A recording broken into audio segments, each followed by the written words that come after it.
आज मैं तमाम औरंगाबाद के शहरियान और बिलख़ुसूस हमारे ऐसे लोग, समाजी तंजीमें और तमाम पॉलिटिकल लोग से मैं मुखातिब हूँ कि देखिए, आज औरंगाबाद शहर में हम समझते हैं कि पूरे महाराष्ट्र में लॉकडाउन की प्रक्रिया चल रही है, जिसके कारण वैसे सभी को पता है कि लोग परेशान हैं। लेकिन मैं तमाम लोगों के सामने एक अहम बात की तरफ मैं तवज्जो दिलाने जा रहा हूँ कि देखिए, आज लोग इतने परेशान हैं, बिलख़ुसूस रिक्शा ड्राइवर है, बांध काम करने वाले हैं, मजदूरी काम करने वाले हैं, ऐसे लोग जो होटल में काम करते हैं, पान टपरी चलाते हैं, भाजी पाला बेचते हैं, और बहुत से ऐसे लोग हैं और जो टेम्पररी जो कंपनी में काम करते थे, जिनको आज निकाल दिया गया, स्टाफ की कमी की गई, तो ऐसे लोगों पे आज भुखमरी का आलम है।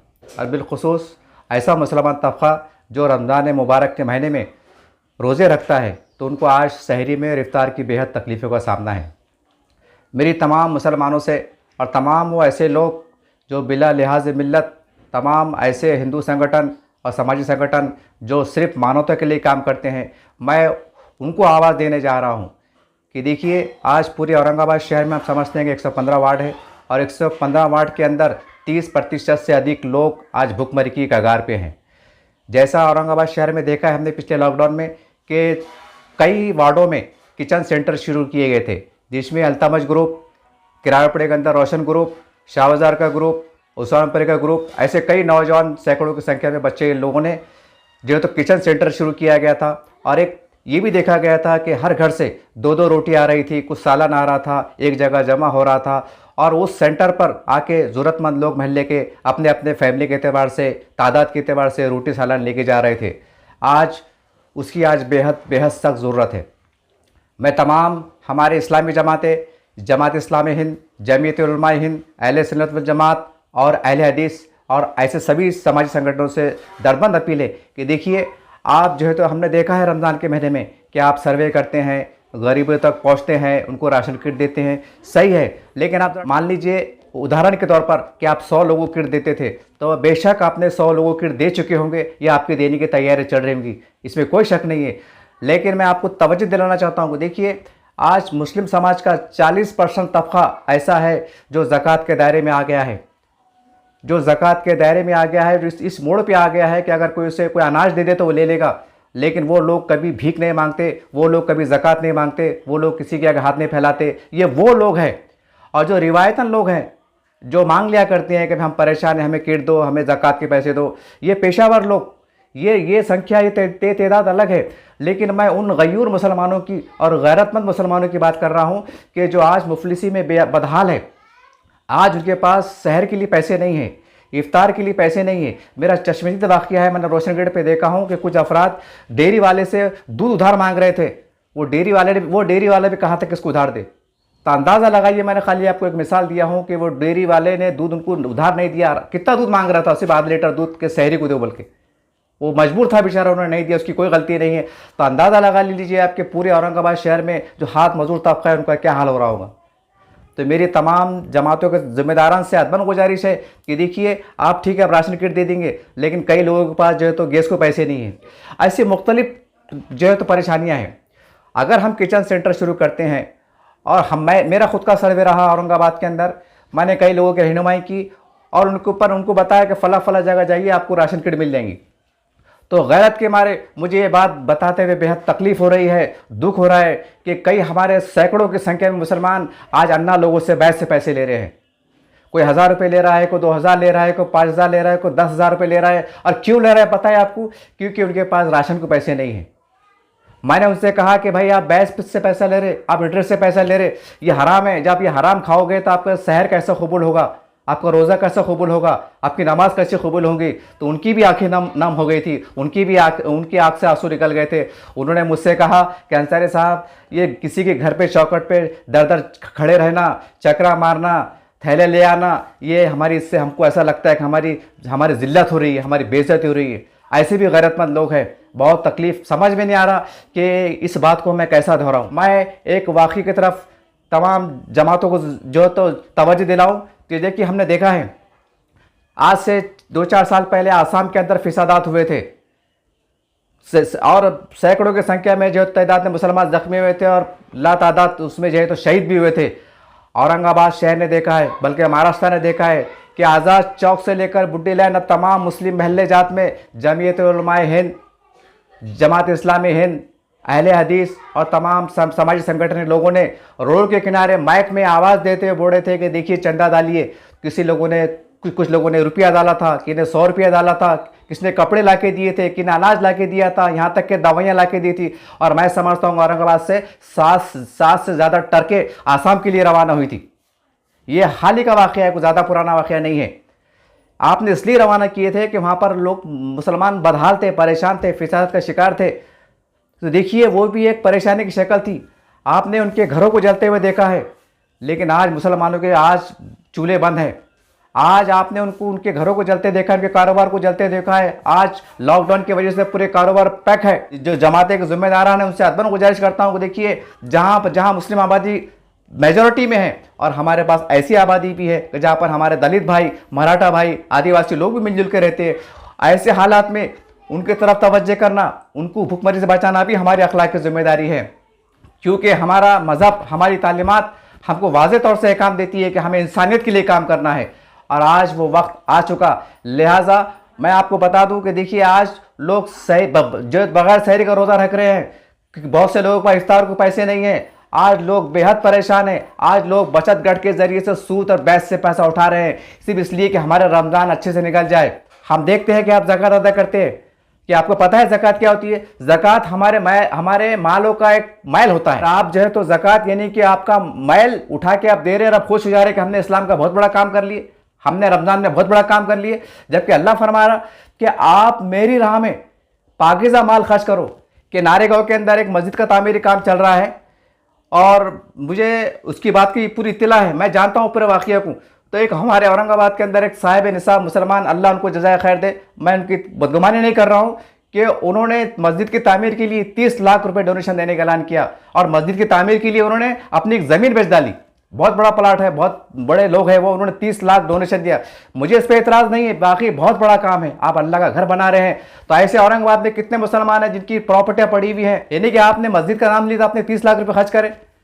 अरे ये मुसलमान मर रहे, ये कलमे के शरीक मर रहे। याद रखो, अगर ये रोज़ेदार, सहरेदार, अगर आपके बाप जिस महल्ले में रहते हैं उस महल्ले में अगर कोई भूखा सो रहा होगा तो ये पूरा वबाल आखिरत में आपके ऊपर आएगा, याद रखिए। इसी तरह से अगर कोई बगैर सहरी का रोज़ा रख रहा होगा तो याद रखिए पूरा महल्ला उसका जिम्मेदार है। तो आपकी अखलाक की जिम्मेदारी है, मेरी उलमाए किराम से भी जिम्मेदारी है कि आप घूमिए, जैसा आप मदरसे के लिए घूमते हो ना, कि खटका मारते हैं कि इतने बच्चे देर तालीम है, ये है वो है, बहुत दुख की बात होती है। अच्छी बात है कि मदरसे काम अच्छा कर रहे हैं, हमको उस पर एतराज़ नहीं है, लेकिन आज ख्वाब बहुत परेशान है। आप मुसलमानों का 4% बच्चा, ये NDTV सर्वे की रिपोर्ट बता रहा हूँ मैं आपको, 8 से 8 साल पहले का, मुसलमानों का 4% गरीब तबका जो होता है मदरसे में पढ़ता है और 80% ज़कात मुसलमानों की मदरसे में चले जाती है। बताइए कहाँ का इंसाफ है? कि हमारे पास कोई सिस्टम नहीं है कि मदरसों में कितना जाना चाहिए, गरीबों में कितना जाना चाहिए और हमारे एजुकेशन में कितना जाना चाहिए? हमारे पास कोई लाएमल तैयार नहीं है। बहुत हैरत की बात है कि हम दावा करते हैं कि हमारे पास कुरान की किताब हम पेश करते हैं कि इसमें तमाम दुनिया का हल मौजूद है, और बड़ा अफसोस होता है कि हमारे अतराफ में ऐसा बदनज़मी का माहौल चल रहा है, बदनिमनी फैली हुई है और हमारे पास उसको हल करने के लिए कोई लामेल नहीं है। फिर हम कैसे मुसलमान हैं? और हम किस तरह से दावा करते हैं कि हमारे पास कुरान एक किताब मौजूद है? बड़ा अफसोस होता है। तो बहरहाल मेरी आपसे गुजारिश है कि देखिए आज लोग बेहद परेशान है, रिक्शा वाला परेशान है, भाजी वाला परेशान है, मट्टी काम करने वाला परेशान है, हमाली परेशान है, जो नौजवान बच्चे होटलों में काम करते थे वो परेशान है। आज बेहद साहब मुसलमानों का 40 तबका ऐसा है जिसके पास चाय को पैसे नहीं, जिसके पास दूध को पैसे नहीं, जिसके पास शक्कर को पैसे नहीं, जिसके पास तेल को पैसे नहीं। ये सच्चाई है साहब। और ये वो लोग हैं जो गैरतमंद हैं, ये गैरतमंद हैं। अब देखिए इनकी गैरत, और हमें हुक्म दिया है कुरान में अंदर वाज़ेह तौर पर हुक्म दिया है कि आपको आपकी ज़कात और आपके अतियात ऐसे लोगों तक पहुँचाना भी ज़रूरी है जो साहिब ज़रूरतमंद होते हैं लेकिन उस ज़बान से नहीं कहते हैं, उनके चेहरे से आपको पहचानना पड़ता है। और ये इसके लिए आपको तकलीफ़ करना पड़ेगी, आपको अपने गलियों में घूमना पड़ेगा, आपके पड़ोस में घूमना पड़ेगा, आपको पहचानना पड़ेगा कि मेरे पड़ोस में कौन रिक्शा चलाता, उसका रिक्शा बंद है, उसके 5 बच्चे खाने वाले हैं। तो आपको महसूस करना पड़ेगा कि वो परेशान है। क्या आप इस बात का इंतजार कर रहे हैं कि रिक्शा वाले ने बोलना कि मुझे ज़कात दो, मैं परेशान है?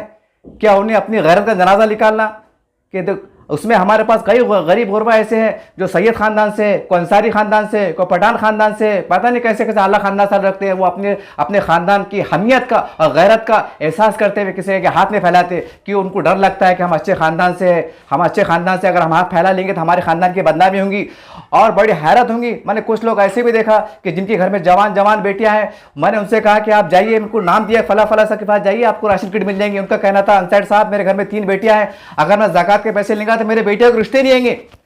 बड़े दुख की बात है, बड़ी शर्मिंदगी की बात है कि वो आदमी की सोच पर कि वो इस सोच के मारे इमदाद कबूल नहीं कर रहा है कि मेरे घर में 3 जवान बेटियां हैं, अगर मेरी बदनामी हो जाएंगी कि ये भीख मांगने वाले लोग हैं तो इनके घर में हमने रिश्ता कैसा लिया ना। इस तरह की सोच के लोग भी हमारे माशरे में मौजूद है। हम हमारे मामला तो कैसा हल करें। इसलिए मेरी आपसे गुजारिश है कि देखिए जितने जल्दी हो सके, बल्कि कल से मेरी तमाम औरंगाबाद के मुस्लिम नौजवानों से और ऐसे समाजी संगठन और तमाम इस्लामी जमातों के जिम्मेदारों से गुजारिश है कि देखिए या तो मस्जिद को सेंटर बनाइए, या तो खुले मैदान को सेंटर बनाइए, या आपको जो मुनासिब जगह मिलती है वहाँ बनाइए और वहाँ पर किचन सेंटर शुरू कीजिए।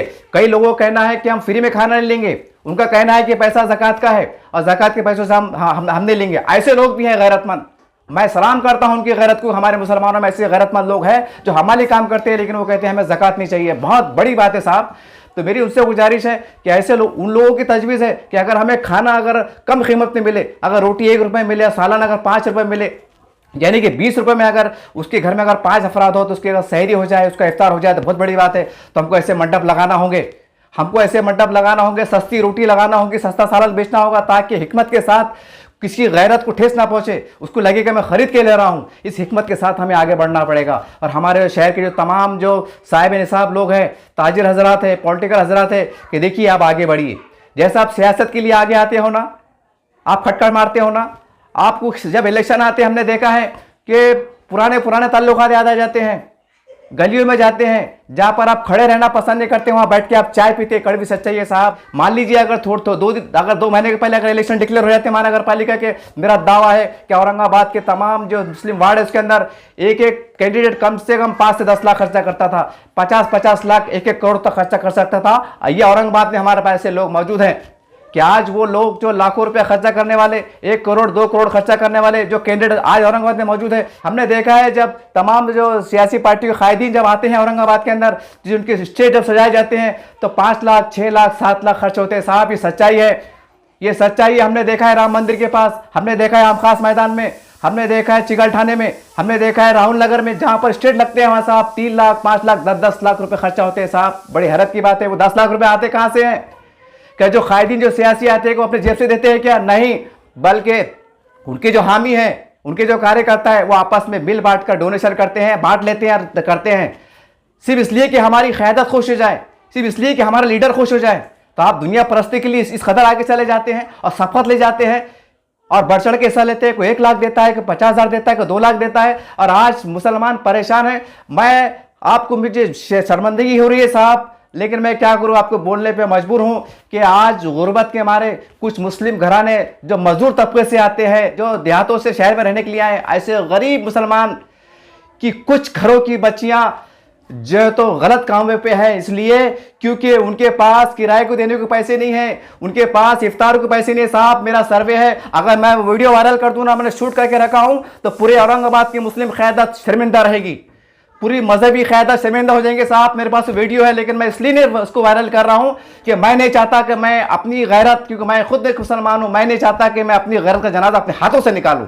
इसलिए आपको मैं इशारों में कह रहा हूं कि देखिए साहब, मैदान में आइए। आप ये मत सोचिए कि हमने ज़कात दे के मोकले हो गए, कोई हमारे पास काम करता था उसको 5,000 दे के मोकले हो गए। नहीं साहब, बहुत लोग परेशान हैं, और वो लोग परेशान हैं जिन्होंने कभी जिंदगी में ज़कात नहीं लिया है, लेकिन वह मजदूर तबका है, वो आज बहुत परेशान है। आपको मस्जिद की कमेटियों से मिलना पड़ेगा, इमाम साहब से मिलना पड़ेगा, उलमा इकराम से मिलना पड़ेगा, जो महल्लेवारी जो हमारी क़यादत होती है, लीडरशिप होती है, उससे हमको तबादला ख्याल करना पड़ेगा। अरे आप मीटिंग बुलाइए ना साहब कि क्या करना है, हमारे मोहल्ले में क्या चढ़ा क्या नहीं चढ़ा, ये आपको सोचना पड़ेगा। ये आपकी बहुत बड़ी जवाबदारी बनती है, और ये 100 साल में ये मुसीबत आती है। इसलिए मेरी दर्दमंद अपील है, और वो मदरसे के जिम्मेदारान हमारे मौलवी हजरात जो घर घर जाते हैं, मस्जिदों में जाते ऐलान करते हैं कि इतने बच्चे पढ़ रहे, उतने बच्चे पढ़ रहे, उनसे अदबन गुजारिश है कि गरीब बस्तियों में जो मुसलमान भूखे बैठे हैं, जिनके घर के चूल्हे बंद, उनके वास्ते चंदा कीजिए आप। ये मदरसे के कामों को थोड़ा रोक दीजिए आप, क्योंकि मदरसे में बच्चे नहीं हैं, घरों को चले गए बच्चे, बहुत कम मदरसे में बच्चे हैं। मदद आप किसके लिए चंदा कर रहे हैं? हाँ, अगर आपकी जायज़ जरूरत है आप बिल्कुल ले लीजिए, बोल बताए कि हमारी तनख्वाह नहीं हुई, ये अलग अलग शक्ल है। लेकिन जब मदरसे में बच्चे है नहीं, चंदा किस बात का हो रहा है साहब? इसलिए मेरी तमाम मदरसे के जिम्मेदारान है उनसे अपील है कि आपके ताल्लुकात अच्छे होते हैं, आपकी अखलाक की जिम्मेदारी है कि माहौल तैयार कीजिए, गरीबों तक पहुंचने को तैयार कीजिए। देखिए, कम से कम चांद रात तक संभाल लीजिए।